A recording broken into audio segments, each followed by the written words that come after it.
Howdy, all you delicious people. I'm here today to review Fant4stic. So, immediately I would say with this movie that I think the very first two Fantastic Four films, let's make the comparison to Superman. So, the first two Fantastic Four films were like the Superman Christopher Reeves era of Fantastic Four. And I think this movie tries to be very much like a Man of Steel kind of approach, where what they think that they're doing is probably better, and maybe origin wise it might have been. But here's the thing, we kind of go into mostly just focusing on an origin of Reed Richards and Ben Grimm, and then like Sue Storm and Johnny Storm are just kind of tossed in there because like they spend so much time on Reed Richards and him coming up with a machine to be able to figure out how to give these people an origin. Honestly, the actors that were chosen for these roles, a lot of them didn't have like individual like things about them that made me go like, yeah, this definitely feels like Sue. This definitely feels like Reed. This definitely feels like Johnny Storm. Like basically every single one of these characters, like basically all seemed like one and the same kind of people. Like, yeah, there's maybe pop shots and jokes going on. Uh, like, Doom didn't seem like Doom in this movie. Like, Doom was like for when he was like the normal human Doom, the normal Victor. Like, it didn't really seem that he was really like angry at any of these people. It just really seemed that this was a guy that had gone into seclusion, and it was like, well, like I'm just gonna come back just so that way I can be turned into this huge monsterish like thing, and really, for a lot of people in much more current time. This does kind of have like a New Mutants kind of approach to Fantastic Four. It does kind of have a horror like element to it, to kind of, I think, be much more of like frightened about what is to be coming off the screen, whether it's going to kind of showcase Reed and all of his stretchiness, and you're just like, or you are to see Ben Grimm, who looks all huge and menacing, to where you have Dr. Allen that is just kind of like, whoa, looking at this thing, to kind of give you this like horror-esque like reaction or a horror element to this movie, which I actually do like. Yeah, we have to. Here's the thing. We have to go through a lot of garbage to actually get to the good parts of this movie, is what I'm really saying. Like, for this movie, the origin part of them wasting too much time on Reed kind of gets old, but when we actually get to, hey, they now have powers, and now what is to happen after that, I think that honestly, like, does give me points in the win column. Like, this movie probably is not one of those that I would desperately recommend people to watch who haven't. Like, I would, of course, say hit the originals and then go for this one if you have nothing better to do. This one is a solid, like, I would say that this is a solid okay film. Like, where we have, like, in the spectrum of, like, watchable, almost garbage, then it's, like, okay, then it's actually good, then, like, amazing, awesome, whatever adjective that I want to say, like, people need to see this movie. Like, bizarrely, like, there are some movies that win me over in a different way that might not actually be good films, when looking at, like, maybe, like, there's some kind of other factor, but, like, to me, like, a lot of movies win me over via concept. This one just kind of, wins me over with the style of the way of which that this was shot. But really, it gets, again, there's a lot of garbage to mow through. till we get to the part which I find to be interesting, which is basically just visual eye candy. And then really we get to the parts where we are to fight Doom, which I actually like this Doom. Maybe not from visual presentation, but just some of the line deliveries that are with this Doom, I actually thought were something that I did like stuff like where he was mentioning about that he needs to go back to Planet Zero, and like that is his home. Like he is no longer home here, and that Doom was also mentioning. It's like, well, Victor is gone, only Doom is here. So, like, lines like that I thought were really cool. Like, I was like, man, like, this villain, like, has some sweet lines. But the only problem is, like, we don't get to marinate on Doom whatsoever, like, barely in this film. So, really, like, the whole villain element is just like, oh, well, like, he has some cool powers, but his powers seem different from the original iteration, where it's just lightning powers, and that could be cool. But I really didn't understand Doom's powers in this version of him. Like, it would have been kind of cool if they could have figured out what his powers all actually were, because I just kind of felt like the powers are just whatever they have to be. Because I didn't really understand why Doom wasn't just wiping everybody out when eventually there was big fight to happen. Like, we have eventually Doom, like, kind of outsmarting these people at first. But, like, eventually, of course, title people have to win. Title screen people have to win in this movie. It's not going to be a Avengers Endgame moment where the villain still wins. But anyways, I thought that this movie was okay enough. Really, for this movie, at least we got some kind of fight sequences in this film, and that's immediately what won me over. Was, hey guys, there's fight sequences in here, because good God, neither one of the Fantastic Fours that were done prior to this had any lick of fight sequences whatsoever. People could say that, well, that's not true, because if anything, in the first Fantastic Four film, we had the Fantastic Four that were fighting Doom, and they were doing that whole whirlwind thing, and the supernova thing, and Doom was turned into a statue, and that's a fight sequence. No, it's not. Did anybody throw a punch? Did anybody throw a kick anywhere? No? Well, then that's not a fight sequence to me. You can feel differently, but that's okay.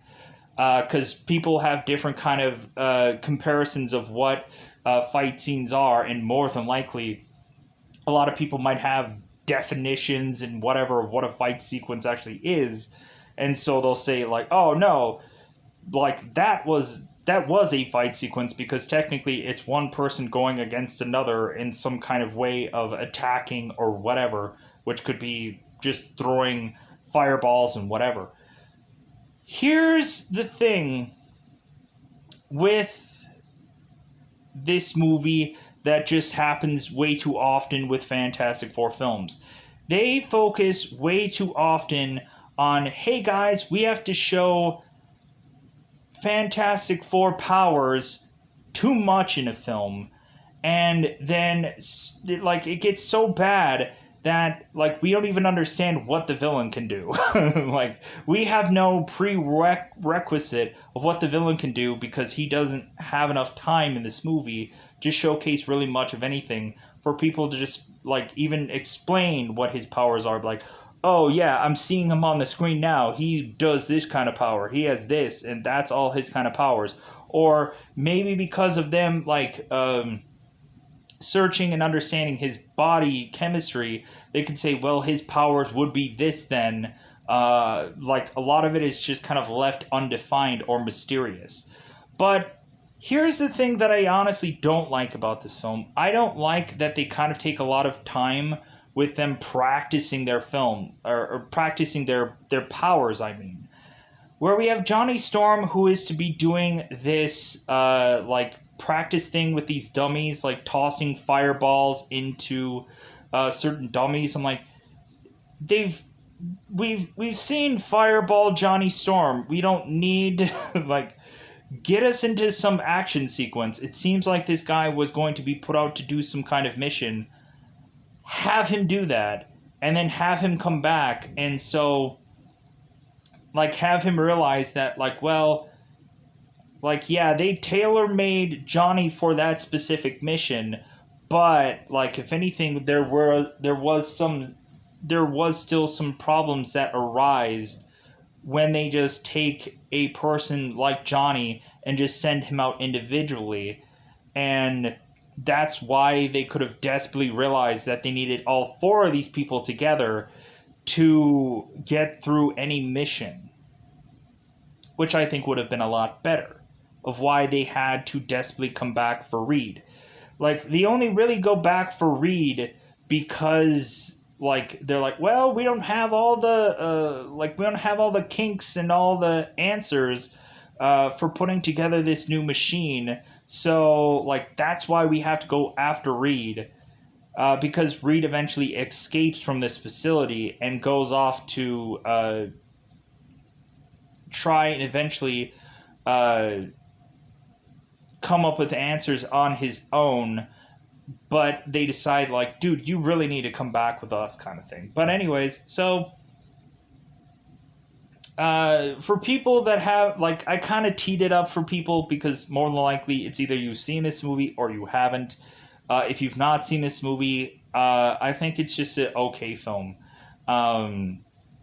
Compared to the last two are just kind of like they're okay as well. So if anything, like, I kind of like this movie a little bit more just because of fight sequences and just because it has that horror element, where really the other ones win me over just because of actual well acting capabilities, plus like those movies actually had money, where this movie obviously didn't.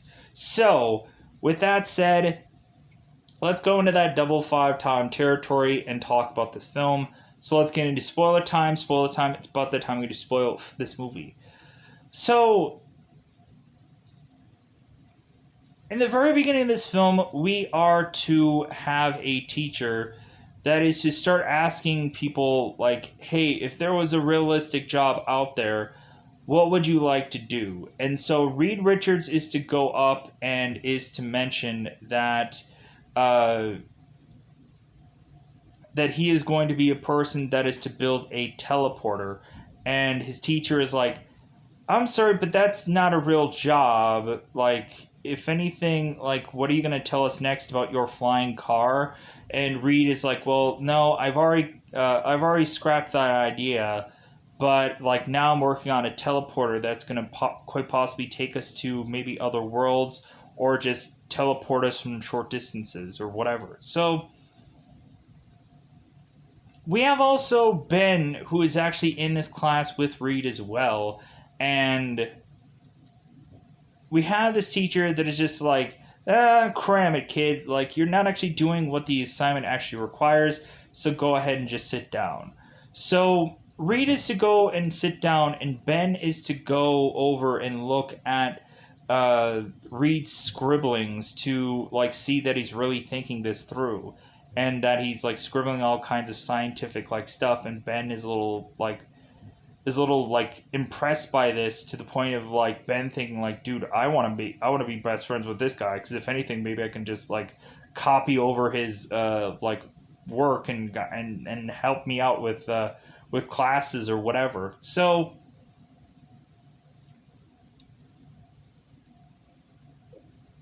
Ben is to go home to his junkyard to go home to a brother that is to give him nuggies and all kinds of things. Maybe put his head into a toilet bowl, I don't know. Or into a toilet and swirlies, I don't know. But anyways. So Ben's older brother, evidently, when Ben is to start talking smack, Ben's older brother is to say, "Well, it's clobbering time," and just starts like beating on his brother. And Miss Grimm comes in and tries to like stop this whole thing from happening. So Ben is to go out to the junk heap to eventually find there is somebody out there. So Ben goes and wants to figure out who it is and is like, "Hey, like I saw you." So Reed pops his head out of one of these cars to eventually showcase that he just wanted to come here to get some parts for his machine. And Ben is like, "Oh yeah, I know you. You're teleporter guy. So, like, if anything, like, had you just come here to try to get parts for that teleporter?" And Reed is like, "Yeah, like I came here because this place is like really great. This place is amazing." So Ben and Reed both go into Reed's garage so he can show Ben this teleporter. So Ben is putting together this teleporter and is uh while he is to showcase its ability, he is repetitiously saying like, "Don't blow up, don't blow up, don't blow up." And I guess because that's happened numerous times. So Ben goes and tries to do this teleporter, and I guess it's to knock out power for this whole city block. So, while he is to do it. So,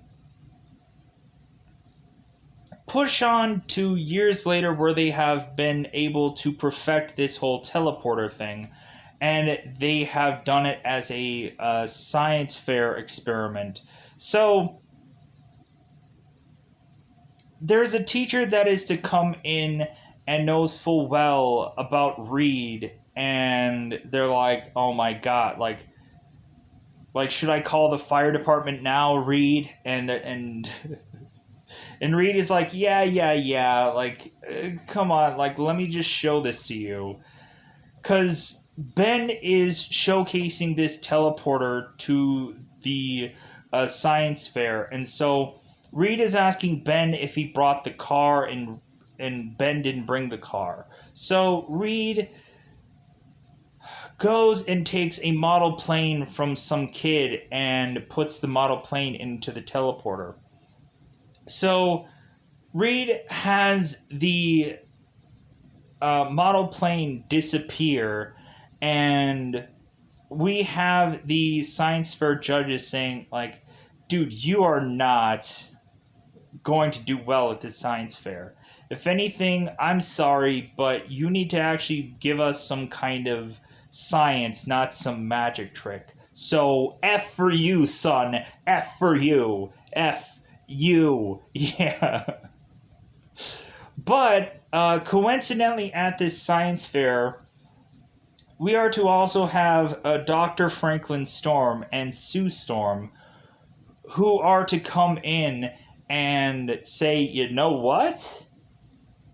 There's something about this teleporter that I think, like, you're getting close to something that we've been trying to figure out. So, Reed, welcome aboard."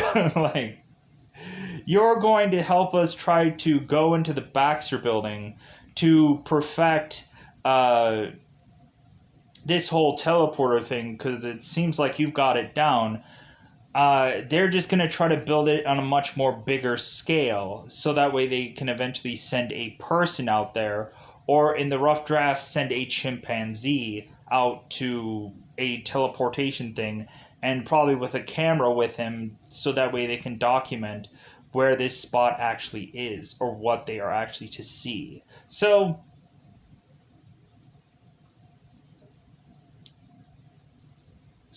Reed eventually is to go and bump into Sue Storm, who is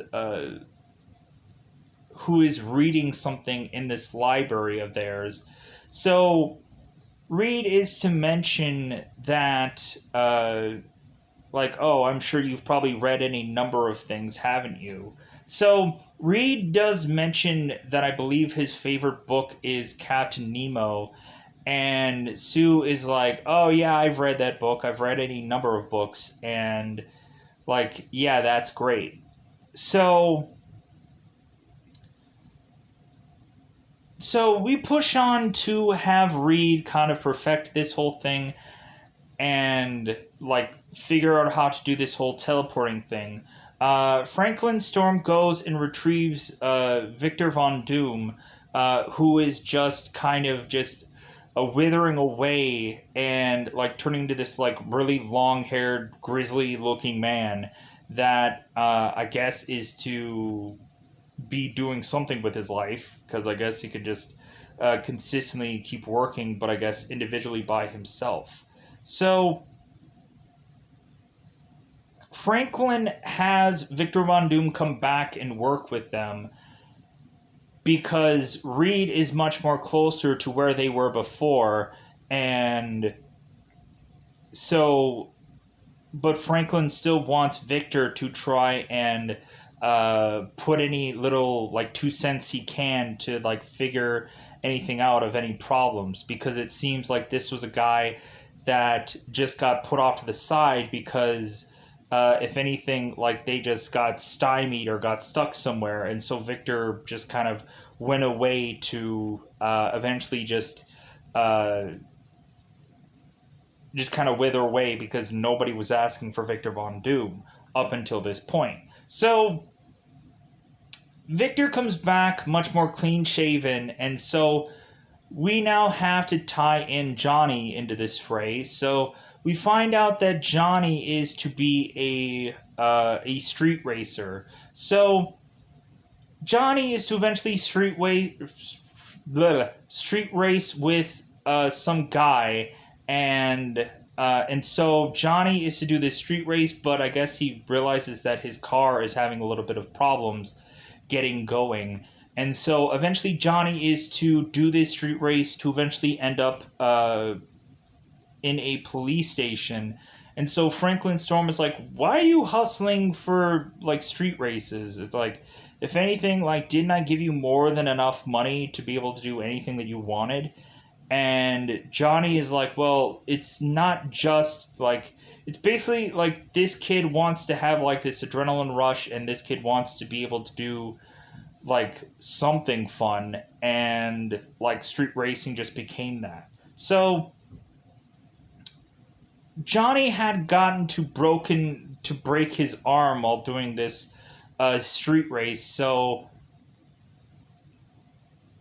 eventually Johnny is to come into the fold with all these other people, and so Victor, of course, knows Johnny good and full and well. So Johnny comes into the fray and with everyone else there, and Ben Grimm is actually just off on his own because I guess he wasn't asked to be a part of this experiment because he isn't a think tank guy where like he has the intelligence to, because Ben was always the muscle and Reed was always the brain, so they were just interested in Reed, and they honestly didn't care about Ben in all brutal honesty. But eventually, Reed will get Ben back into here. So Victor re-meets up with Johnny, and so Victor mentions how Johnny isn't a person that likes to take orders from people, and Johnny is like, well, hey, like, I am more than willing to take orders, but not from people that tell me that that I don't like to take orders from other people. Just kind of like nudging on him or whatever to just be like, I don't like you. Like, I'll take orders from everybody else but you because you're a dick. So Johnny is trying to figure out where he could be useful because he can basically basically put together anything. It's just like he needs something to do. So Reed immediately has Johnny start working on things, and Reed immediately asks Johnny, "Well, can you weld?" And Johnny says, "Yeah, I can." So we just start to see this whole montage of this like uh, quick scenes of them like putting together this whole teleporting like thing, and so they end up putting a chimp through this thing, and it is to work. So the very next step is to put humans in here. We have Dr. Allen, who comes into the fray, that a lot of people would recognize him from the Incredible Hulk movie, but it's not the same guy. The guy who was in Incredible Hulk was actually Dr. Stern. This is Dr. Allen. Completely two different people. Let me pause here for a second. Reset time. All right. Uh, so, really, Franklin Storm's character is to just come in here and be the lecturer, or to kind of keep people on task. Really, he's not the guy that is going to be giving you all the answers, or is the guy that is going to come up with everything and be like, ha ha ha. Like, this guy is just the money man, and eventually he's just kind of relying on his proteges or his apprentices to come up with all this stuff. So, because eventually there's a point when Franklin Storm has to kind of tell and give people lectures, and everybody knew full well that for people who knew Franklin, that okay, here's the lecture, here's the wind-up and the pitch. So Franklin is just kind of like lecture people on how, like, really this place is actually like a family. Like, everyone that he is to work with is basically his family, and even though really biologically Reed may not be biologically or paper wise, Reed may not be Franklin's son, but he kind of treats him like that, as well as him treating like Victor is also like his family or his son as well, even though he is not actually his son. Trying to just talk him back into the world, kind of like a Captain America kind of scenario for Victor. So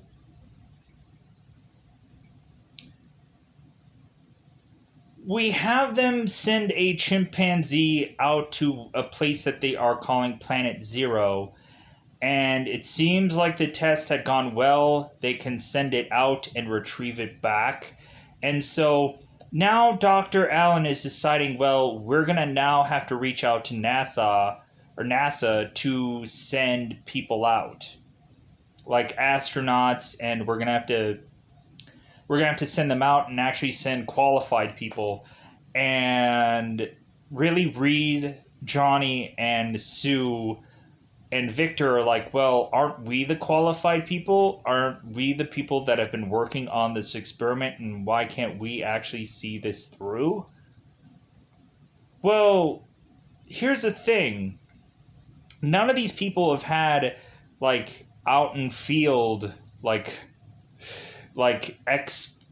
none of them have actually been in zero gravity. None of them have been like tested. Like, every one of this is all like theoretical. Like, the reason why they are to call astronauts in is because they have had plenty of experience going out and being in zero gravity, or having numerous kinds of. So I can understand why they were going with NASA, but really that just made like all these people who were the scientists who thought that they were going to go just more angry. When here's the thing, there was not one bit of any one of these characters going and doing any kind of tests to prove they were to be astronaut ready. But I guess it's like, well, like, since they were the ground zero people putting this together, they should have been the ones going out. So Dr. Allen tells these people, okay, now NASA is stepping in. And so Dr. Allen is pitching this to NASA, and they're like, you know what, this sounds pretty good. Like, I think we're going to go and do this. Like, I think we're going to go and fund this. So while Dr. Allen is pitching that, we have all of the scientists, the Victor, Sue, Johnny, everyone but Ben, all going and celebrating this whole thing. They're drinking and they're celebrating that they did this. Reed also takes a selfie of him with the teleporter in the background, and he texts Ben saying like, "I couldn't have done this without your help. Thank you, Ben." And Ben sees this on his phone. He's like, "Ah, great! Like you did it!" Like, but it's kind of nice to have like Ben, like connected to this, where Reed is like, dude, I could not have done this without Ben's help, and I'm going to showcase how important this character is, which I thought was nice because they could have basically mentioned, they could have like had like Ben a non-existent character throughout all of this, and then reconnect Reed to Ben, but it was a nice thing they did. So Victor is to tell. Like all the people, well, why don't we actually go? Like, why can't we just go? Because Reed is mentioning, okay, well, I guess I'm not going to be the guy that walks on Mars. I'm going to be the guy that watches the first man walk on Mars and say, hey, like, I was the one that helped make that happen. Like they're kind of bringing it up as that, where it's like, well, we're probably gonna have our name on some kind of plaque somewhere, but like it won't mean a lick of anything because we won't actually be the first to walk on Mars. We'll be the first person to help a person walk on Mars. So they decide, you know what, F it, we're gonna go. Like Reed is like, the machine works. So let's just go. Let's do this now. So some people are kind of drunk, but they're all kind of asking one another, well, like, are we sure that we can actually do this? Because when Ben goes in there, because Reed calls him up and says, like, dude, I can't go into Planet Zero without you. So Ben goes to the facility, and Ben goes with them and does this experiment while Sue is just kind of manning the screens. Eventually, when things start to go wrong, eventually Sue calls her father in. But so we have all the men go out onto Planet Zero, and Sue is just left to man all the screens. So they are to plant a flag onto Planet Zero, and then they are to go out to try and check out the planet. We eventually have at some point Reed making the consensus that maybe they should like get a thing of rope and kind of rope their way down further into this planet. And they're like, do you think that we should really do this? Like, hey, we made it here. Like, we walked on this planet. Like, how about we go back? How about we head back now so we can kind of like see if this all works? Like, at least we were on the planet's surface, and that should be good enough. But Reed is like, nah, let's go further on. So we have these characters go further on into the planet, but then all of a sudden the planet's form is to all of a sudden start to change. And like, I think this is a planet where its atmosphere or its grounds consistently adjust and consistently change, to where when Reed is to eventually see Planet Zero later on in the film, he's like, oh my god, like the atmosphere for this planet has drastically changed, and I don't know why. So the planet is to change while these men are to be out there, to all of a sudden have this almost green lava starting to form onto the grounds, where they are to realize, oh my god, this seems like a mistake. Let's head back into the teleporter and get out of here. It seems like this planet is changing and it could be dangerous. So we have people rushing back to eventually have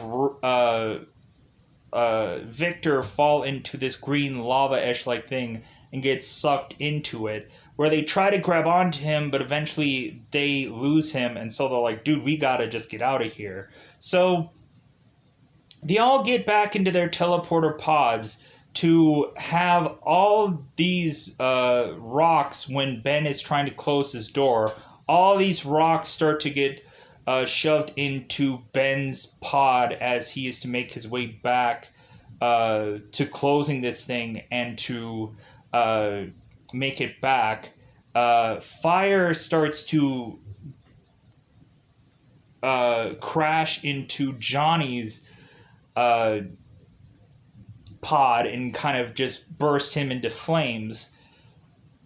And then Reed is just Reed. I can't assess why Reed is Reed, but anyways, so they are trying as desperately as possible to figure out what they can hit to come back.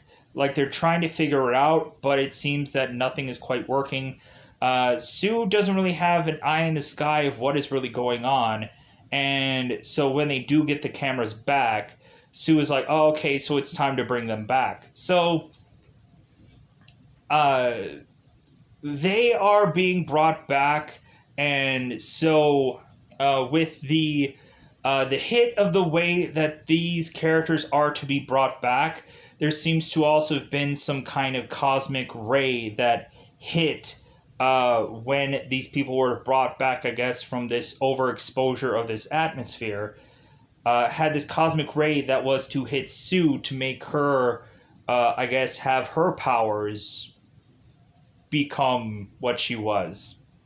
I don't know, I had to justify why Sue got the power she did, because it actually doesn't make sense. She didn't say 1 minute or one lick on this planet, so you would have thought that, like, she would not have gotten powers, but she did, justifiably. So we take every single one of the Fantastic Four and we basically strap most of them all onto a medical table and, like, basically have them like, dude, you're not going anywhere. So there's a big explosion to when they are to re-arrive back, and so Reed is, like, stuck under this this metal beam, and so he is trying to get to Ben. So Reed is trying to reach out for Ben and see where exactly he is, because it seems like he's covered in rock. So Reed is to go after Ben, and then he is to realize that his leg is way stretched out, because I guess he actually didn't or wasn't able to get his foot out of that spot after all, but he could get to Ben regardless. So Reed passes out for them to eventually all reappear back into these rooms that are all showcased as them, like, being like blood samples and all kinds of stuff poked and prodded. We are seeing Reed with his legs and arms ridiculously stretched out because Reed can't control his powers. So we have certain people that are yelling and screaming for people. We have consistently Ben who's screaming for Reed, which is to wake up Reed. So Reed is to start to control his powers and bring his arms and hands back to his normal body. And so Reed is to escape into this ventilation shaft to start going through and seeing what is happening to all the other Fantastic Four members. And eventually Reed gets to Ben and sees that Ben is kind of having a hard time controlling his entire form to where his like rock form is breaking down. We have consistently Ben yelling for Reed, and Reed is looking on at Ben, saying like, "Oh my God, I'm sorry. Like if anything, like I will fix this. I promise." But there's an alarm that is to go off to say that now Reed needs to get the heck out of there. And so Reed is to leave and leave all the rest of the other Fantastic Four members to their own devices. So Reed slips out of here to eventually go on to change his face to look like another person, and so he is to go and use certain dark emails that he hadn't really used in such a long time. I guess realizing that eventually this day was eventually going to come, that eventually he needed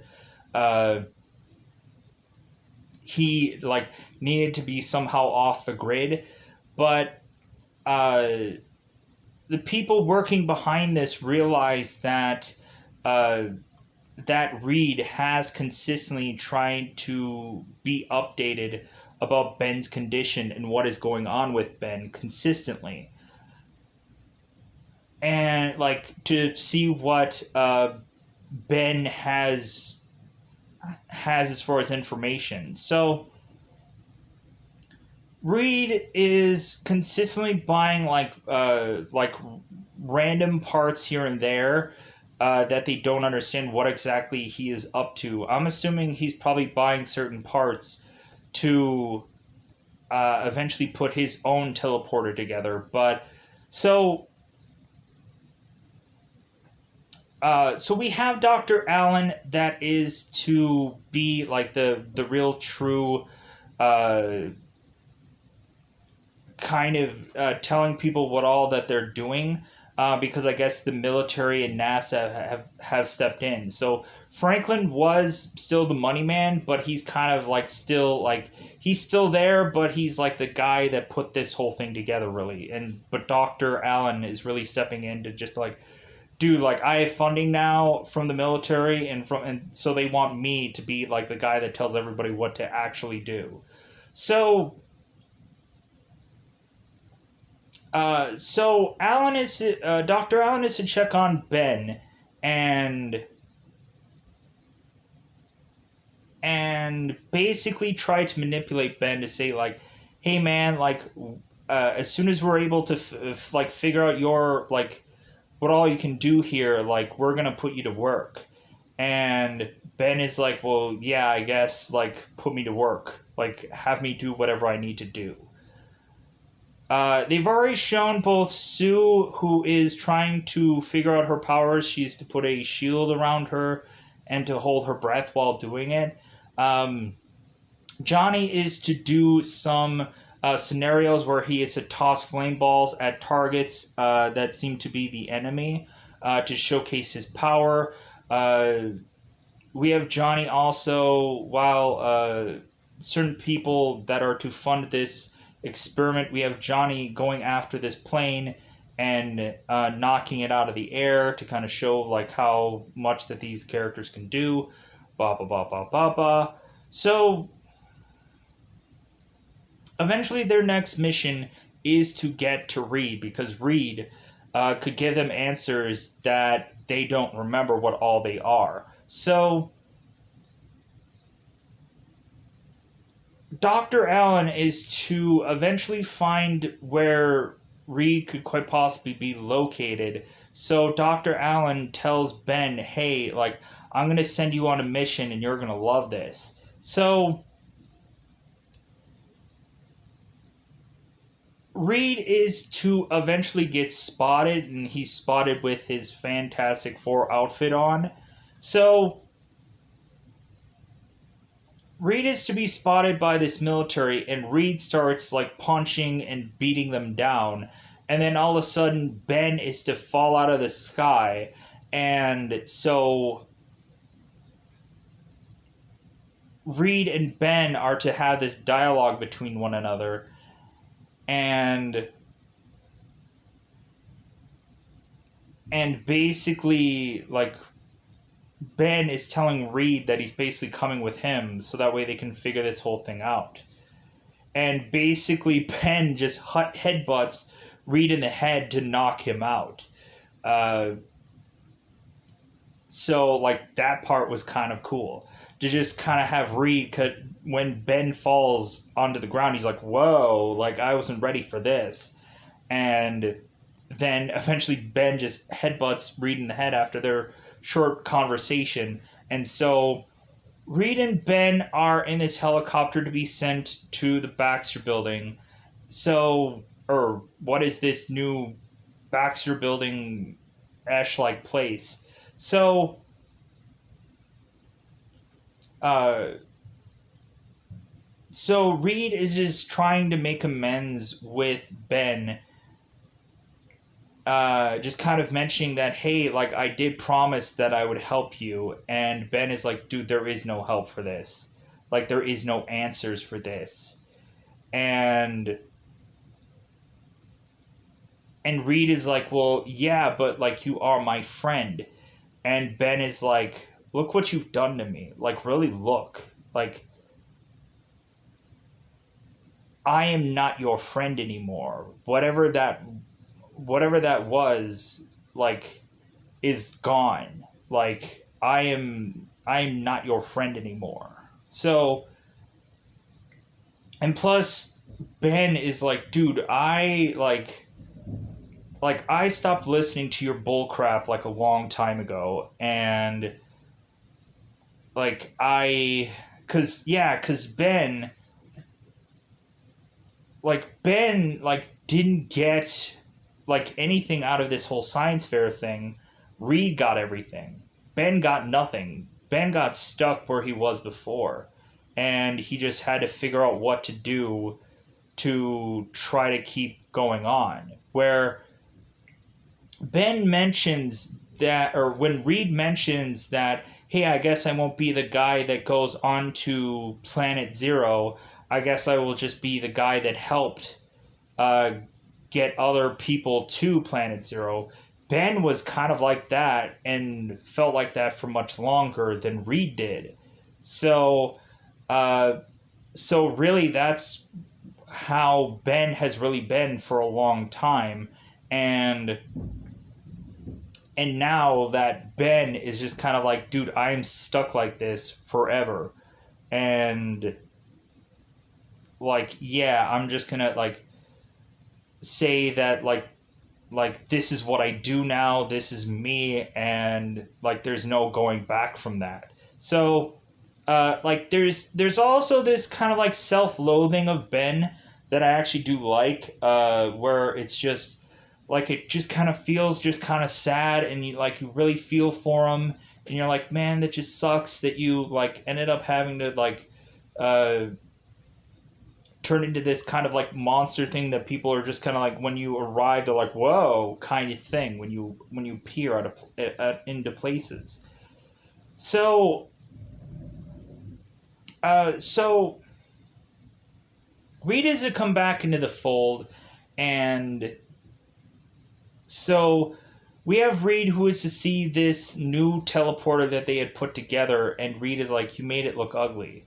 So Reed is to go and look through the stuff that they have all been putting together to try to recreate this whole teleporter thing. And Reed is like, you know what? Like, there's some source code things that you guys made a mistake on. I'm going to go through here and try to clean whatever you've messed up. And it will probably take 10 minutes. And they're just like, yeah, like, it's probably going to take a lot longer than that. And Reed is like, no, it'll actually probably take a lot shorter than that. It'll probably take less than 10 minutes to figure out what you guys messed up. So, they are to be able to perfect the teleporter to send out a load of astronauts out onto Planet Zero. And they retrieve Doom. They retrieve Doom, and now he is looking wildly different.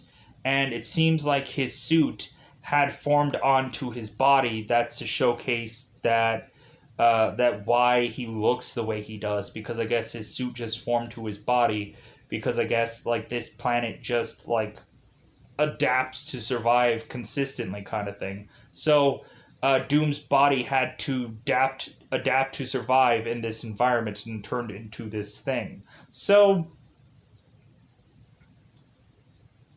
the astronauts completely abort their mission to just focus on retrieving Doom to get him back here. So Dr. Allen looks over at Doom, whose body has now changed, and so really all that Doom actually does care about is going right back to his homeworld and not staying here. Basically, for Doom, we have him be much more of a General Zod from Man of Steel in this film, I think, because I'm making a lot of comparisons to that, where really if Doom is not going to get back to his planet, then he is going to make Earth his planet zero, because all that matters to him is going back to that place, because that basically is Doom's sweet spot. Doom has been able to perfect being the most powerful person in Planet Zero, and so when he is there, no one can defeat him, no one can touch him there. And so Doom is to force going back to, or Doom is to make it so that he is to go back to Planet Zero. He is to get up, unlatch his latches of them holding him down, to eventually just murder a bunch of people, just kind of like crush people, or like kind of like he does this bizarrish power that I don't quite understand, but he doesn't do the exact same thing with all the Fantastic Four, because they have powers like he does that was in the cosmic Planet Zero atmosphere. So like they're kind of equally matched with Doom, whereas Doom, when he is with normal humans, they're just weaker because they don't have the cosmic ability inside of them, so he can just crush them easily. So Doom makes his way back into the teleporter, and Franklin Storm is trying to talk to Victor and say, like, Victor, like, you're my son, like, stay here, like, we'll be able to help you, and dot. And so Victor is to convince Franklin, well, hey, like I'm like unstoppable, like I don't need help. Like I don't need help from anyone.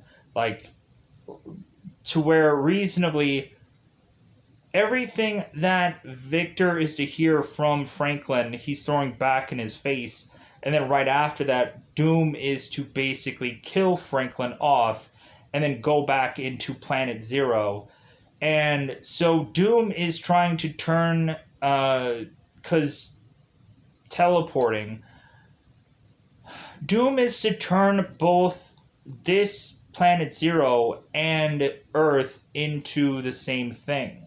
So Doom is to go back into the planet, and so the Fantastic Four have to go after him because he's putting something together that's to basically destroy Earth. So at first we have individually the Fantastic Four going after Doom, and Doom takes them all out.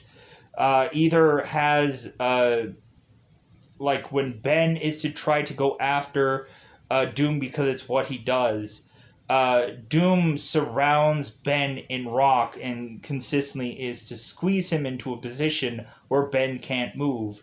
And when Johnny goes to flame on, we have Doom surrounding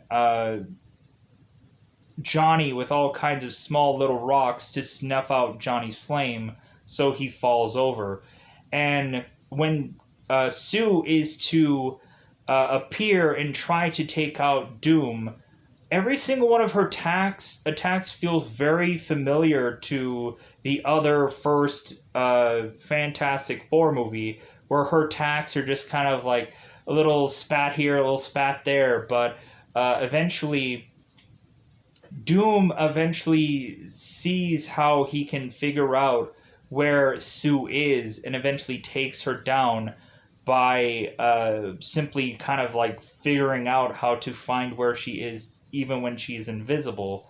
So, uh, so that leads to Reed trying to make his attack, but eventually uh, Doom figures out how to take Reed's stretchiness. Even like Reed gets some pretty good, decent punches in, but eventually Doom figures out how to make Reed eventually have his flexibility start to go limp, and Reed starts to fall over. So the Fantastic Four all regroup, and they're like, man, like he's like stronger than any one of us. And Reed is making the consensus, well, like we're not going to take him down with just one of us. We can all hit him all at once, kind of thing. And so, which really isn't exactly the way this all happens either. Like, really, they do like make their attacks, but uh, like it kind of becomes like a combination where like we have Johnny go in trying to attack Doom. Then right after that, we have like Sue come in. We have the Thing come in. He gets kind of taken down. Reed comes in, and then like it's to consistently set up to have these people come back in and kind of make their fights out and their hits and their whatever to have Victor like mention how like dumb Reed actually is. Like, you guys are so dumb. And Reed is like, well, actually, I'm pretty smart. Because Reed is distracting Doom for the Thing to come in to mention it's clobbering time, hit Doom, and Doom gets hit back into this thing that is to send him up and destroy not only Doom, but also this like contraption that Doom was to put together to try to suck in both the Earth and this planet into one thing and annihilate both of them. So eventually they are to beat Doom, and so they are to come back to Earth, and immediately shortly thereafter really the government is asking the Fantastic Four, hey, what do you want? Like, if anything, I guess, like, you can have all the funding that you've ever wanted. What do you guys want to do? And so, really, all they ask for is just like, well, how about you just give us a big room? If anything that we do or we put together, that'll all be ours. Like, we'll get the money for that, or we'll get the thing for that. Like, if anything, we'll get the credit and everything like that, and we'll be able to do with whatever we want. And so, with the thing that we have, so the government just gives the Fantastic Four whatever they want, and basically they just give them an entire building to do whatever they want. And so, evidently, this building was called the Central City, or and they were trying to figure out what the heck to actually legitimately call this building, which I'm assuming they're probably going to call it the Baxter Building, because wouldn't it make sense? So this movie wraps up with them looking at this whole building and just like, wow, this is fantastic.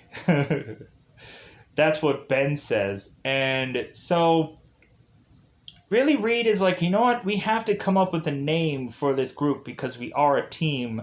So we have to come up with a name. There are four of us.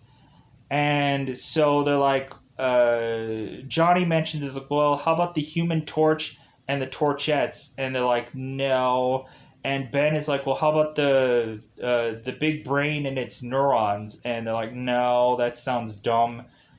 So like we have some rough drafts, and Ben calls this place fantastic, and Reed is like, you know what? I figured out the name. You guys want to hear it? And they're like, yeah. And then that's when the credits are to roll and to have the logo being slapped on, and the movie is to end with them figuring out the name of the group, Fantastic Four.